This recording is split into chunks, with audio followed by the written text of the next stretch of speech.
Keto is good for both teams. They're going to be happy to play both Nuke and Dust 2, which means there's no excuses here for G2. They have an attempt.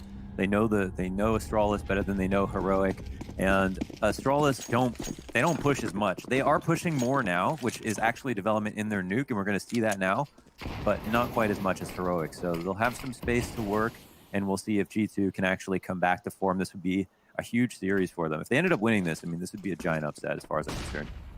Yeah, this would be the time to do it. I feel like this is the series here and now. You know, it's not elimination on the line. It's not as pressured of a situation, but it is still as prestiged of a win. So down to the B bomb site, we have Astralis already. Bomb's not exiting. And within B, of course, Nexa and Kenny S positioned, ready to rock and roll. Estetag can take his time on ramp flank if need be, but the doors swing wide. And Dupree swings for the fences, pops Nexa in the process, and Kenny S, pinned into the corner, is now dead. This lets Estetag go back and watch the ramp, or excuse me, the lobby, because he wasn't needed down ramp.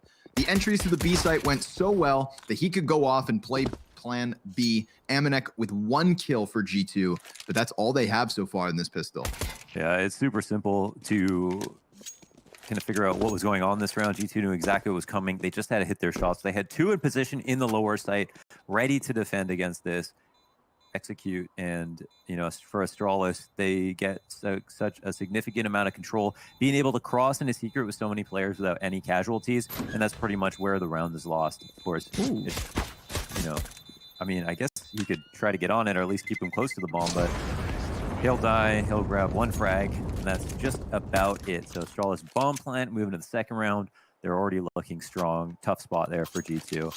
Just had to rely on 2 people to really frag out, basically. As their only hope. Yeah, that one was quick as well. Dupree just swinging the doors, ready for it. And then he's just been amazing. He had the fight. Dupree has been amazing. You are right. Yeah, especially on lower entries on Nuke. It's like his specialty right now. I think it used to be Magiskin first more often, but Dupree has been holding the mantle for that position lately. Wasting no time, Magisk going to attempt the cross with the 1 SMG in play for Astralis.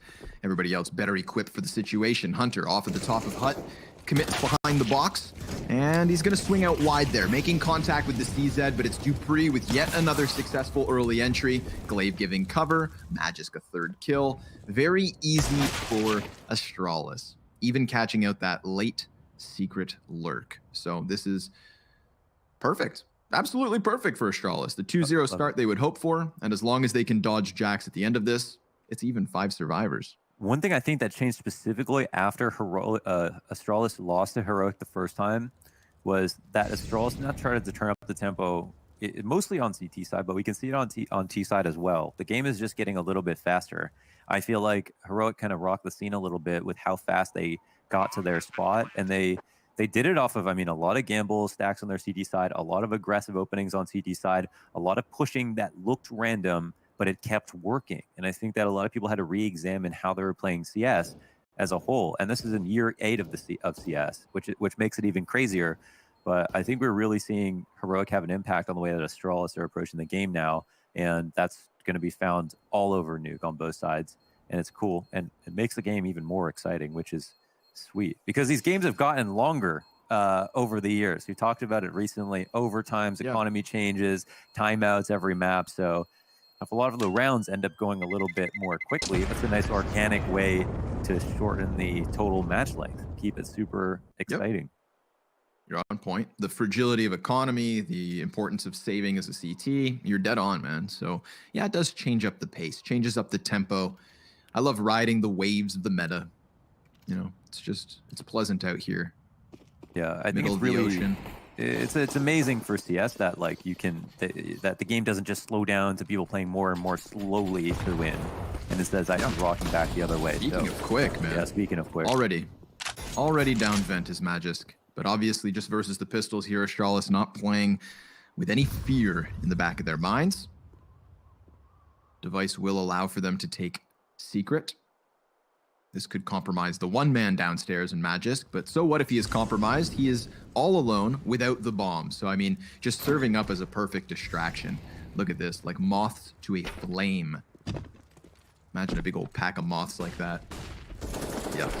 Magisk even able to exit. So not only does he get down B, draws all the CTs to him like a magnet, but then he even had a chance to exit. However, risking only the MAC-10, he goes back in for some cash, and he is caught off a guard. Dupree here to start trading frags, but not just trading frags, bringing bomb. So at least these counter-terrorists are still in a position to do some damage, and we see that with Hunter's headshot, serving as a nuisance back towards control. Esatag is recalled into the action to deal with that, and now the last question is, where is Jax? And the answer, well, won't surprise Device. He finds him over towards Secret Side. That's the 3-0 start for Astralis. G2, time to buy. And then we'll see what the Astralis approach is. Lots of money overall, just very minimal losses after that pistol. And we'll have the op on Kenny S. Kenny S is a man to watch for just his form right now. He has arguments for being the greatest opper in CS with the majors, with his performances, with how, you know, his era, how scary he was. Even though that time has slightly passed, if he ever got G2 back to form, if he ever won one more major, it would be almost inarguable, honestly, just for an individual to talk about, you know, how good Kenny S is to combine results with individual form.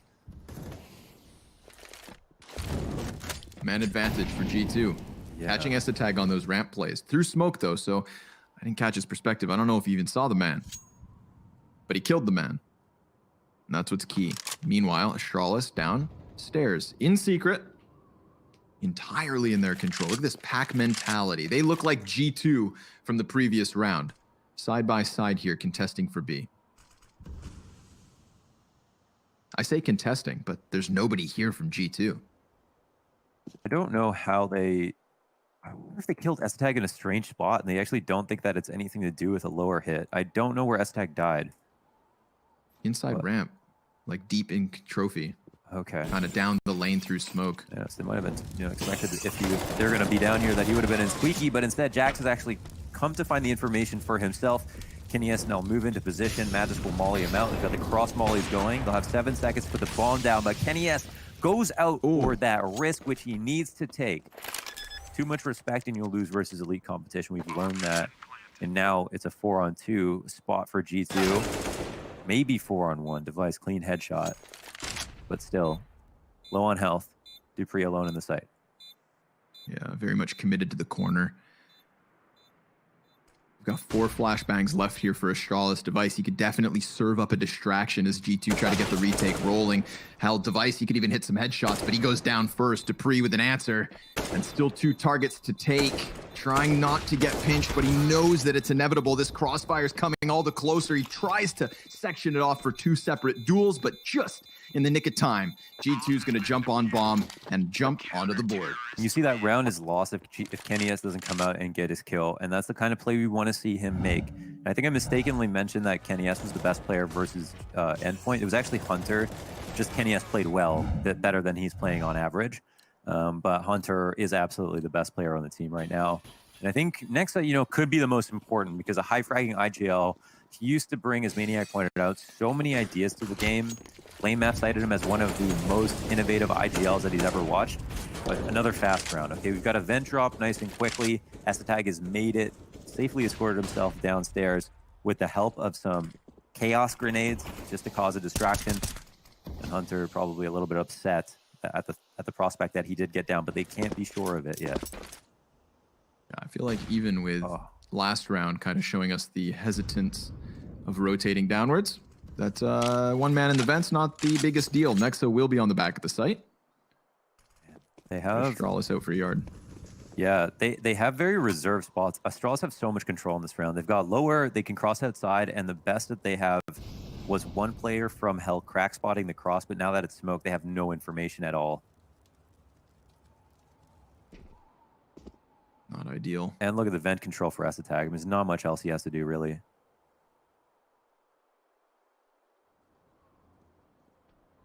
Last time Nexa was in this position, it was playing into the pistol round when Dupree swung those doors wide and just blew him into tomorrow.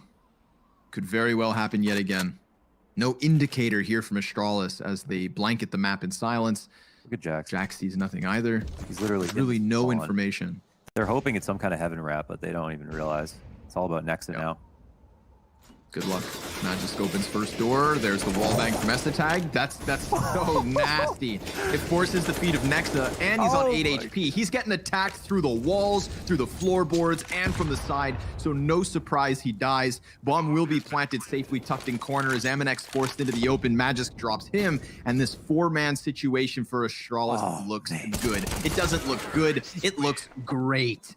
Everybody else other than Dupree stays standing. That's disgusting, man. That's one of the sickest rounds I've ever watched. Like they had so much control. Everything worked out so well. Perfect vent type to start things off. Outside control with no information got from G2. Now G2 could have played it a bit better, working a bit harder, or even gambling when things got tricky, because I think from our perspective it was obvious that it was a lower drop, but Astralis have been on their screens going lower very often. But once they get into those lower positions, they let things rest for a bit, right?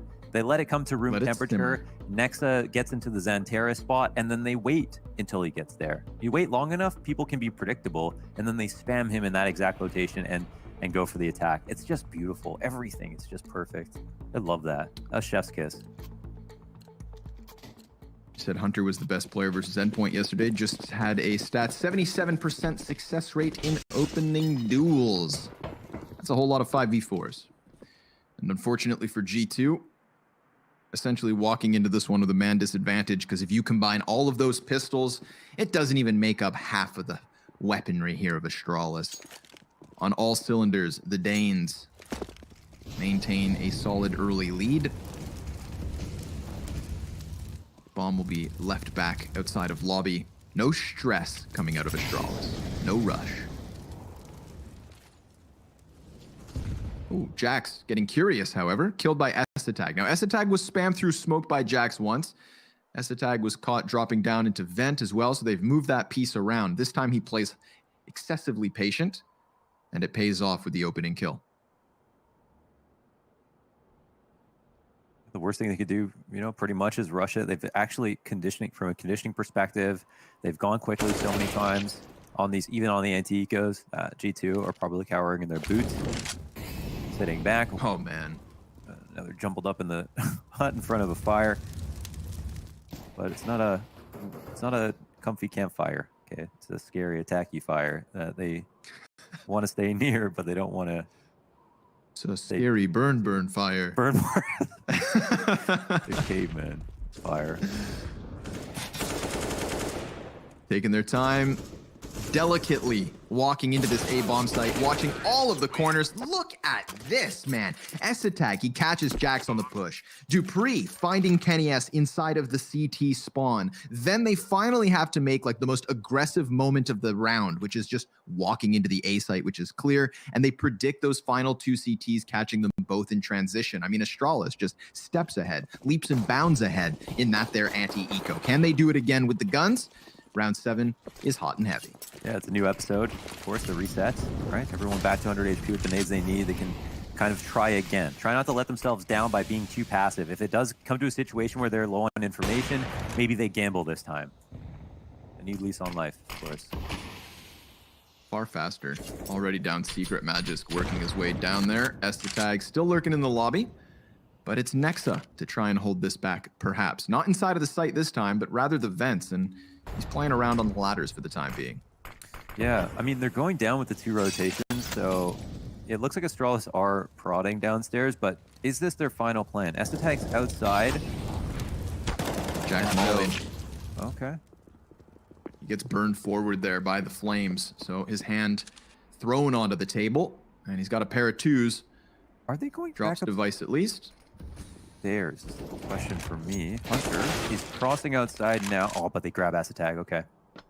Yep, big kill. Big kill. Here we have it. G2 man advantage, but the bomb's gone down regardless of their best efforts. It snuck out through Decon. That leaves 1 T on the bomb site, 1 back, and Glaive stranded in the vents now, calling Dupree into the action. This does open a world where Kenny S can come wide. Sure enough, Magisk not catching him by surprise. 4v1 now. Dupree, best of luck. He's definitely outnumbered, and Nexa gets him. Finally, something good for G2. A second on the board, Mohan, but 4 people up at the end of it. Nicely done from the defense. Yeah, I mean, getting to the top is one thing, staying there is another, and this is where G2 will have to show. If they can do it 2 rounds in a row, then we'll see that it's not a fluke. Because Astralis still have options open from their playbook from what we see in this game.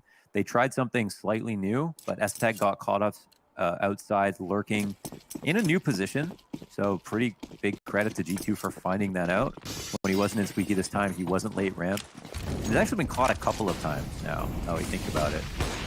So that's a big 5v4 opportunity. STAG off going into the squeaky vent. Tried to drop, but that is a lot of sweat off the brow here for G2. They're going to be feeling a lot more comfortable. But should they? Jax, he just gave up that ramp room as we had Dupree round the corner. Kenny S, nice reposition. Device was hunting for him, but Kenny S takes to the top of Little Blue Box. The off angle unfolds properly here for G2. A little bit of contest going down towards ramp. Kenny comes back in for second servings as he has lost a teammate, and both of Astralis' remaining members are here, but Kenny S dropping the bomb, his 3rd frag in the round, and there's the nail in the coffin from Nexa. 3 rounds for G2, 3 kills for Kenny. That's what you love to see from Kenny S. He's trusting himself. He's going for the risk where he knows he can actually be rewarded. He's right place, right time. He's trusting his smoke shots. We've seen this highlight reel, 3 absolutely different locations. Lots of variety here for Kenny S. This is the kind of opping we need to see from him. What we're used to, where G2 will produce their best results.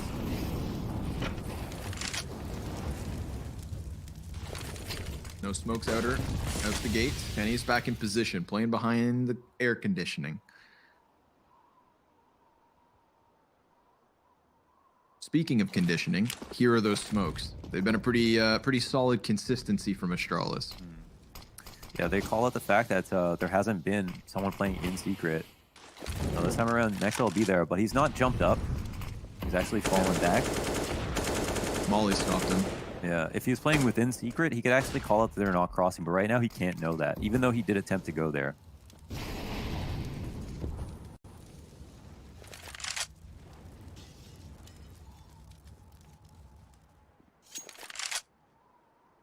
Okay, so we can see the upper hit is coming, and we've got a player watching their heaven ramp, but Kenny S gets that critical frag. Yet again, putting him on the front line. He walks in front of Nexa, pounces on the first kill. There's Dupree to answer. That's the entry on the A site. Amanek, he's able to get one back, but oh, not a second. No, sir. 2 versus 3 here. Astralis, they've got that advantage. Both the CTs coming in from the side of lobby, already being called out by Device. He's ready and willing and on point. Shuts down Nexa. Now it's up to Kenny S. And well, he doesn't get that quick trade because there is no repeak. Dupree taking responsibility of lobby means this is a 6th for Astralis. Mohan, they've broken through. G2 were doing good, but Astralis find footing on the A side.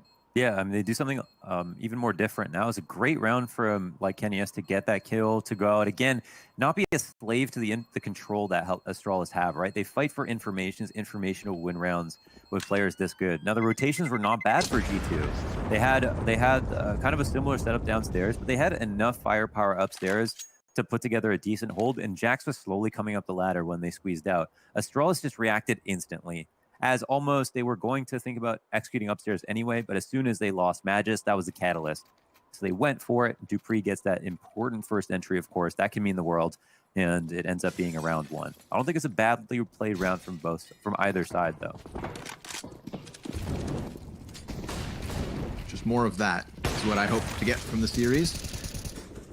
Oh, Magisk seriously cranking up the tempo, already down vent. That's going to put Nexa in a compromised position. He's walking inwards, and just as he checks the vent, Magisk able to hit him from the side. Big kill for Astralis downstairs. Starts to put the rotations in whack. Kenny S could bring it back had he got aggressive, but instead he repositions further. Magisk, he almost finds the head versus Jax. But this position is important. You do not want to concede control of the B site back once you've taken it. That's the hard part. Get your paws on it. Right now, Magisk, his grip could be slipping, but Esatag denying Amanek that lurk. Jack's back in control room, but Astralis, they've really primed themselves to still end up yet again on the A site. God, look at this. Look at this game from Kenny S and Device working on gaps of information. Device is crossed into lower, but Jax gets his kill finally. However, Device, he wasn't spotted going lower, and he has not unscoped yet. He walks into Hut. That's going to cost him.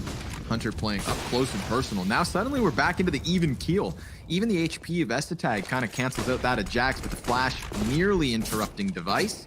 Kenny S cheats through the smoke, and Hunter's going to help out with that control of lobby. But oh, Device with a no-scope through the side of the smoke all of a sudden puts this round back in question. Bomb sprinting downstairs. Jax is at B, but can't quite stop it because the smoke is on point and the bomb is on the floorboards. Device is the only player of 4 who has any substantial health left over. And how do G2 get back into this retake? If Jax can come out from the window, then maybe he sees the barrel of Device, but Estetag denies exactly that. And now Kenny, he knows he's too valuable with this op to really take the risk. A 7th round for Astralis on this T side. Damn, man. This is one of those rounds where I'm really not jealous of what pro players have to go through. That was such a difficult round to read. They let Magus get down the vent. Nexa got killed right away. And credit to G2, they almost brought that back. They almost did.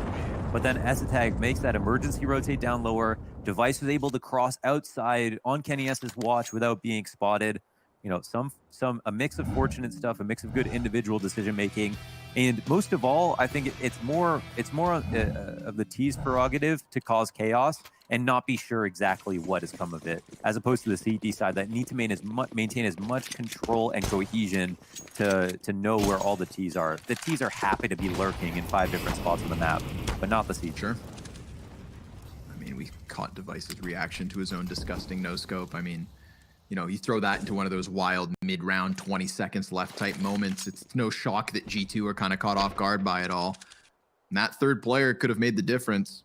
So you take what you can get. A little bit of Danish magic. But it's not over. Kenny S still equipped well for the situation. We've seen him floating with different positions. We've seen him almost omnipresent across the map. This time he's further back inside of CT spawn. Smoke grenades are going to screw over his vision. So he has to let players start toying with the cross. This could draw attention from Hunter, either dropping down vents to play secret or even maybe inside of Mini. But there's so much attention from G2 actually being thrown towards those vents. All those pistol players clumped up on it. Yeah, they've 4 members down there. They've anti-egoed upstairs quite often. Just depends on what Astralis' read on the situation is, because they know Kenny S saved it, this op. But yeah, I think they'll have a free upstairs site to take. An easy call here made as they walk into a vacant lot and park their car. Oh, somewhat vacant. Somewhat vacant, yeah.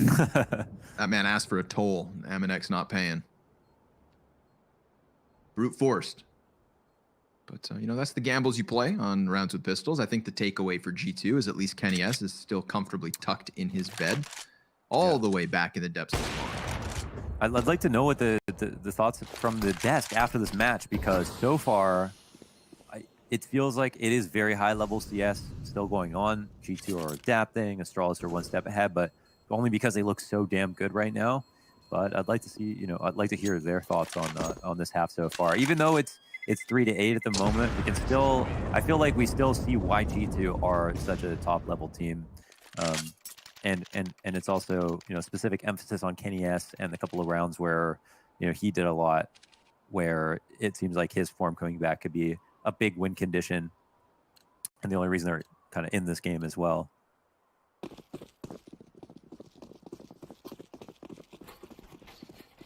At least he's no longer the only person equipped. Back in with the buys. G2, it's time, okay? If you're going to put up a defensive half, you got to stop Astralis shy of the double digits. Initial setup shows outside. Just really screams comfort to me, Blonders. You know, Astralis never panicking.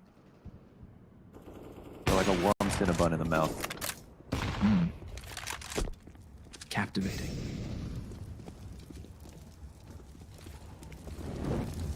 Indulgence. Okay. They're not paying you, man. Okay. Don't say it so decadently. All right, they're crossing fast Device has outside. cover. But this time it's a heaven wrap for the first time ever.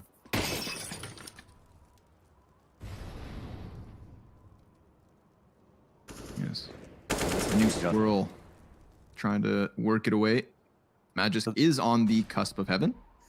So this is the correct adjustment for G2 to go for the lobby control once they have this feeling. So I think they're correct about the feeling. They're not, I think they heard from many that people were crossing outside towards heaven.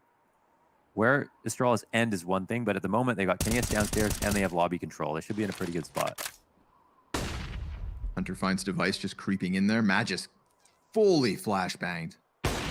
White as can be. KNS drops the Molotov, anticipates the peek there from Glaive, but just isn't quite fast enough. So simultaneous frags between Glaive and Magisk. Aminek's going to answer back with something on this B site. We do have Magisk kind of sprinting down towards ramp. He was almost just caught by Jax. Jax actually feared the situation, but at least he makes the call for Aminek, who comes in big. 3 players on the B hold from Aminek, and Dupree is in the clutch, but there is no time. Yeah, that's really well done from G2. And I'd say that could have been an even, like, sharper close if they had gotten that, like, initial trade upstairs where they were expecting a heaven wrap, but Magisk still gets the kill because he's got the AK. It's like a dink for dink. And KNS gets 1 kill downstairs, gets blasted away by Glaive. Could have easily got that frag too. So overall, like, nice to see that G2 are acting on information a little bit more quickly now. Uh-oh. Kind of feels like things are warming up. Yeah, Estetag, he gets below the floorboards again, though, really quickly. Nexa in a brand new spot, but I think Estetag saw where that smoke came from. Oh, boy. It's that termite problem. Someone call the exterminator.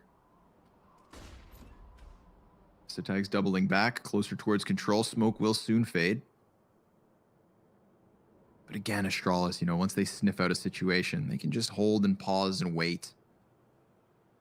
Making G2 kind of squirm. You can see Jax wary of outside, doesn't want somebody to get up close into the face of KNS. But if he sees that there's nothing there, then he's definitely going to drop down to lower to join Nexa by the looks of things. Or go upper, allow that rotate downwards. Doors swinging wide. Nexa feeling the heat of the situation, and Aminek trying to get out, but Magisk able to burn him alive. Molly on one exit, smoke on the other. So the ramp man was damned if he did, damned if he didn't.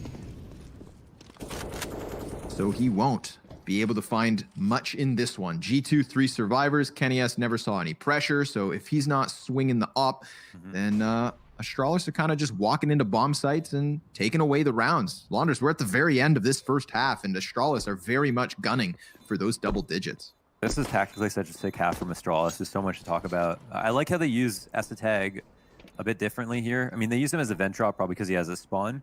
But I think as opposed to some of the earlier rounds that they almost lost, where Estetag was the lurker and he died going ramp, he died going outside. Instead, he's just a player who goes downstairs first, and it's usually been him or Magisk on these strats. But I think this is when the rounds work out the best for them. And G2, they've got to... I think the one thing they're not doing, actually, just to call them out, is the nade to go into the vent when we're the initial spam through the smoke and the nade to go into the vent. There's just been too many clean vent drops for Astralis. I'd say that may be one thing you can just be a bit more black and white about when it comes to what G2 could be doing better. Sure. Well, fortunately for them, they're not running with much more time to adapt, but Jax will get around the side of the smoke outer. Hunter also able from the top of hut to get a kill and take that man advantage. So we've got something here for G2, but they can't hang on for too long because Dupree comes wildly around the corner, killing Nexa, who's replaced by Hunter, but called out. Dupree anticipating the play, and Glaive in the meantime dropping KNS. So one by one, they fall, and we've got G2 putting the pressure on Aminek. Now, his multi-kills have won them rounds, or at least singular round towards that B site, but now being so outnumbered and being honed in on, it is Astralis to arrive on 10, and Mohan, they could even push the envelope with the buy coming out of G2 being somewhat limited on Nexa and Aminek. 11-4, very possible. In an ideal world, they save on a round like this, but yeah, round 15, they've got to put it together. And it's not so bad. I mean, they're low on grenades, which Could be sucks, worse. but they have the op on Kenny S. Yeah, again, I think, a couple of times now, Squeaky would be a free kill. They did get him as Hunter versus Aztag last round. He wasn't able to drop, and Hunter's got taking care of it right now. So Kenny S spotting the cross, and it actually looks like it might be some kind of wrap, so it could be a free frag for him. Shoots a bit early, misses again, and Device capitalizes on that opportunity. Kenny can't fall back, and now Heaven's up for grabs. Yeah, they're trying to climb over top of it. Jax will defend the base, but Magisk already towering out from the top of it. Hunter burning behind the vents, has a little bit of sanctuary, lays down the smoke to try and exit. The frag grenade chips him to 4, and Device with the Tech 9 spam will take that frag back. Low HP for all 4 of Astralis' players. It's Device's 3K that has done everything here for the T side as they attempt to close this half with an 11th round. A 7-round lead after the offense of Nuke would be fantastic, but Jax, with little to lose at this point, is trying to make the retake happen. Bomb 1/3 of the way gone already, and there's still no clear route as an entry. By Jax finally arriving at Mini, he's Molotov'd off, as if to send a message that despite your best efforts and drive for the retake, man, there's just nothing you can do. Even with these kills, time is of the essence. Dupree's gonna swing out and close this half, Mohan. It is 11 rounds to 4. And G2 with a lot of work to do as they take to the offense. Is it possible? Yes. Is it probable? No. Join us after the break to find out what goes down.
This lead is substantial and the challenge difficult if G2 are going to make anything of this first map before trying to bring this back on the second.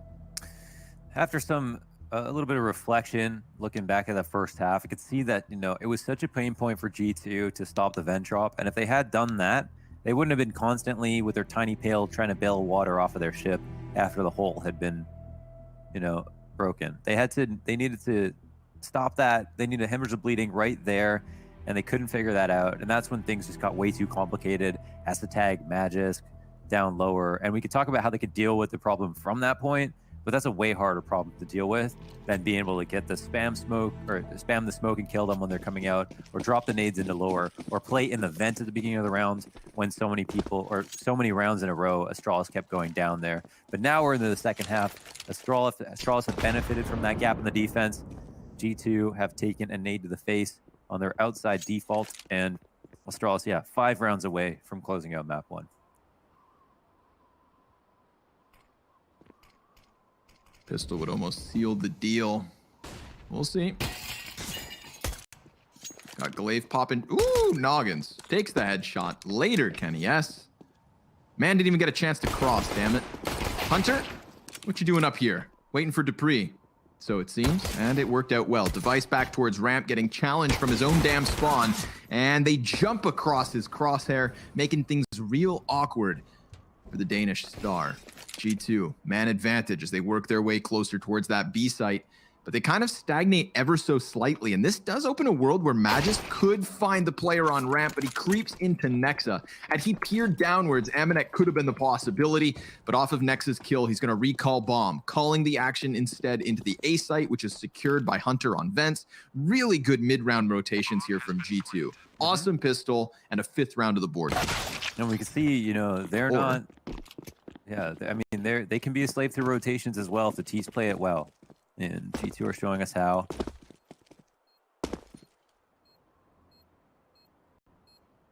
Putting Astralis in a very unlikely retake. Right, yeah, especially with the time. I mean, by the time he walks up into heaven, the bomb's halfway gone. There's no kit on the play either, so it's just going to be this last desperate sprint in, and G2 on high alert know exactly when it's coming because they didn't have any time to spare. So 3 guys up for the end in G2, but awesome. Taking over Hell, challenging ramp, over flustering that rotate back from Astralis, and then boom, finding the A site wide open. Yeah, keep the CTs rotating as much as possible. The more you do that, there's the more opportunities to catch timings in a world where, timings can really make or break a game. Creating those timings can be the key. So it's all these MAC 10s now for G2. They plan on making this entire comeback, and they've officially dropped down vents with Nexa. I mean, at the cost of a lot of HP, but just having him down here, it's a thorn in their sides.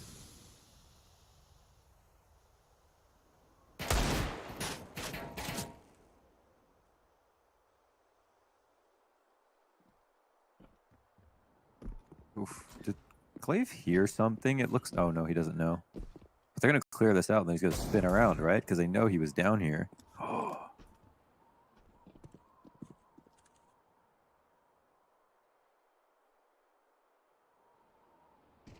All about this cat and mouse. Yeah, the mouse doesn't often win. But who's the mouse? Exactly. Further damage done. Still no kills coming out. Yeah. Next is flustering the B side though, but it's a walkout on A from G2. And Jax, despite being blind, able to pick up 1. Magisk gonna answer this. And Jax is just beneath Device. He's got to be careful on this scout. CT's putting up a good fight. I mean, they've got the man advantage, but it's the bomb plant that's going to be in the back pocket of G2. Then the pants fall down on their attempted exit. That's the big one. Astralis. They've got a smoke to play in front of in heaven. Can yes exit back through squeaky door.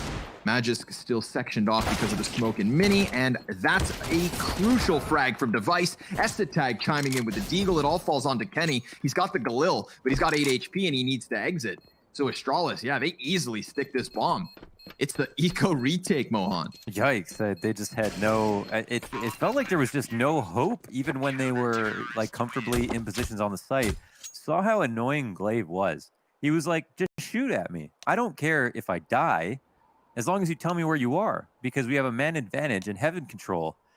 And then he gets shot at. He's just spamming his deagle. Like, he's got his propeller hat on, going up and down the ladder, spamming his deagle off of the ladder, knowing he's not going to hit anything. Just like, please, show me where you are. And finally, they bite from opposite vent, and the heaven guys can trade out on that player and allow Glaive to come upstairs. He ends up being the one to get on the bomb when he was supposed to die first.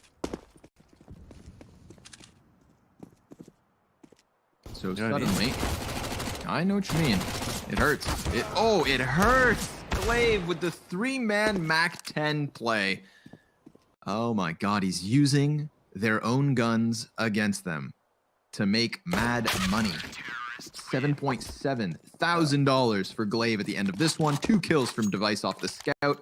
I mean, it's a mixed bag of weaponry, but the mixed bag works. 8 rounds, the advantage for Astralis, leading 13-5 as G2 limp in with a real buy. Yeah, we got to hear more about the way that Astralis see themselves with their 6- and 7-man rotation, where Glaive talked about how, you know, Bubsky kind of made things a bit weird with how aggressive he wanted to be, not because they were bad plays, but because him and, like, as in Glaive and Dupree take a lot of the risks on CT side. So having a 3rd man in who also does that kind of imbalances the roster for what they're looking for, where S-Tag fills in a little bit more cleanly for Zipix. But all that's to say, now we get to kind of see those risks being taken. Glaive plays outside a lot with his rifle. He does push as a solo man, and he goes and gets information. And sometimes he doesn't always get the kill, but he'll get a ton of data. He'll get the preemptive Molotov as he sees this one smoke come down. The rest of the wall is going to come down as well and get interrupted. And now there will be a huge gap for them to try to exploit. Now, of course, whether they cross or not doesn't matter. The information is theirs.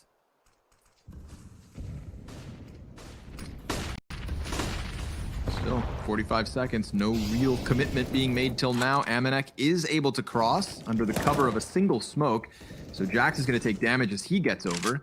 That opens up Hunter, however, to find the first frag. There's the second back from Nexa 2. So it's going well until they find Dupree.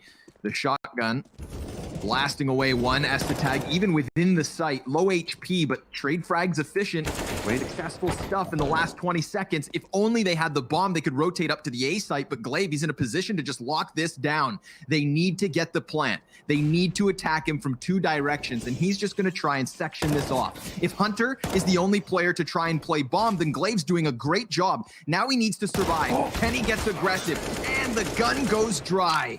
Kenny S makes the difference. G2 with a 6th. They didn't have a safe way to plant, did they? If he had gotten the kill. Sketchy stuff. Yeah, they needed that frag. And yeah, Glaive, I mean, maybe he needs like an M4A5 with 35 bullets. Because everyone counted. You can see him tapping at the very end there. Wow, very key engagement, of course. That's a close call. Things look very good up until the execute. A couple of nice entries for G2. But Astralis looked very firmly planted in that round. Can't forget as well, Astralis, they managed that with still like some questionable weaponry. XM 1014 on the field. I believe Scout was still out there. Yep. Regardless, now they've got the big ones. Op on device, M4s across the board. A couple questionable belts of utility and only a single kit, so let's keep an eye on Magisk. But G2, this is their chance. That round was one of those that could have rocked the boat either direction. Astralis trying not to capsize here as their economy is on the line entirely. They smoked behind device and left him inside of the hut. He's got this great line into the lobby for the cross, and they aren't testing it. But again, whether or not they test it, it's information, and it's a really important position to be if it is going to be an upstairs hit. So strong spot for him to be in at this point in the round. Device, this is dangerous, but Hunter, he's coming down the ladder right next to it. Device waits. Glaive, he's given the back of the players outside. He gets the double, and Device also did get that kill inside of hut. Everything's going well for Astralis once they're back on the big guns. Kenny S from the top of Silo, denied by Glaive. A 3K for Astralis' champion in-game leader, just tucked back inside of the garage. Mohan, he let them walk into him. Yeah, he goes unnoticed as an individual, you know, a lot of the times on this roster, but Glaive, he just does so much for them on their CT side of Nuke. And we can see why. He's very comfortable in his aims, very comfortable working alone as a mercenary. But that round is also largely in part due to, you know, Kenny S dropping the bomb inside of HUD, getting the op shot, not giving them a way to get back into it, and forcing people to make rash decisions to try to make up for that incredible amount of control that he had. Also coupled really nicely with Device being so aggressive on that op. We didn't quite catch it, but I mean, that was a barrel stuff inside of lobby. So both fronts of the A site shut down. Colonel defense in Astralis popped to perfection. 8 rounds behind is G2, and with 5 Glocks, not a single flash, not a single cent spent. I mean, how do they even find an opening? Jax, he shoots one burst of the Glock, just trying to stay busy. He's trying to stay active, keep limber. Poor guy eats a nade.